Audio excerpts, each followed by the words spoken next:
Good morning everyone. In this video we'll be discussing the different concept of speed.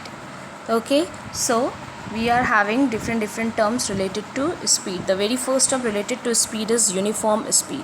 What is uniform speed? Let me explain you with example. For example, एक body 1 o'clock से 2 o'clock जा रही है, दोनों के बीच में difference कितना है 1 hour का, और डिस्टेंस कितना कवर्ड है 5 किलोमीटर. ओके, फिर 2 o'clock से 3 o'clock में डिफरेंस क्या है 1 hour का, और डिस्टेंस कवर्ड है 5 kilometre. Then third 3 o'clock to 4 o'clock the distance covered is 5 kilometer.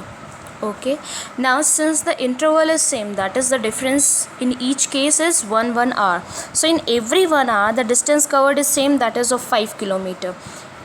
Time interval क्या था, हर एक घंटे पे सेम डिस्टेंस ट्रेवल की गई है. पहले एक घंटे में 5, दूसरे एक घंटे में 5, तीसरे एक घंटे में 5 and so on. Thus when our body is processing such a situation then it is said to be moving with a uniform speed. then it is said to be moving with a uniform speed. Now the second topic we are about to discuss is non-uniform speed or variable speed. It is just the opposite of uniform speed. In non-uniform or variable speed, what is the condition? For example, from 1 to 2 o'clock there is a difference of 1 hour, उसमें 5 kilometre है. फिर second interval of time में distance हो सकता थोड़ी सी बढ़ गई हो 10 किलोमीटर. देन 3 to 4 में डिस्टेंस बढ़ गई हो 15 किलोमीटर. देन 4 to 5 में डिस्टेंस हो सकता 16 kilometre. So now see here the time interval, the change in time is same. हर एक टाइम में 1 hour का डिफरेंस है, but the distance covered is unequal. जब इक्वल इंटरवल ऑफ टाइम में हर एक घंटे का डिफरेंस है वो इक्वल है, बट जो डिस्टेंस कवर्ड है वो अनईक्वल हो, then the body is said to be non uniform speed. Then the next topic is instantaneous speed. From the name itself you can get to know that the term is indicated as instantaneous speed. What is instantaneous speed? So instantaneous, from the word instant, we know instant means तुरंत, very fast. Okay, so instantaneous means जब बहुत ही short interval of time में speed change होने लग जाए. For example, हम 1 minute में कुछ और स्पीड है, अगले दूसरे मिनट में कुछ और स्पीड है.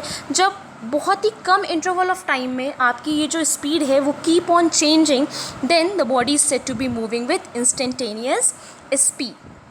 Therefore, the formula itself, it is written instantaneous speed is equals to distance traveled in a short interval of time upon time taken. Okay, for example, 1 minute में कुछ और स्पीड थी, अगले 1 मिनट सम second में कुछ और speed हो गई. ओके, तो उस स्पीड में आपने जितना डिस्टेंस कवर अप किया है उसको जब टाइम से आप डिवाइड करते हो, then it gives you instantaneous speed. Instantaneous therefore there from the definition, जब स्पीड किसी बॉडी की चेंज होती रहती है, ओके, देन उस स्पीड को आप कैसे डिटरमाइन करते हो? By the ratio of distance travelled in a short interval of time upon time taken. और ये जो चेंज है, ये जो स्मॉल चेंज आ रहा है वो डेल्टा टी से आप डिनोट करते हैं. And the very last topic is average speed. What is average speed? Let me clear you. For example, एक body है, okay, so ये 2 hour में 5 किलोमीटर चल रही है, 3 hour में 10 किलोमीटर चल रही है. So what is इसकी average speed क्या होगी? According to formula, average speed is equals to total distance traveled. Total distance क्या है? 5 plus 10 upon total time taken. Time 2 plus 3. Is that clear? Therefore, what will be the value? 15 upon 5, and that will give you 15 upon 5, that will give you 3 kilometer per hour.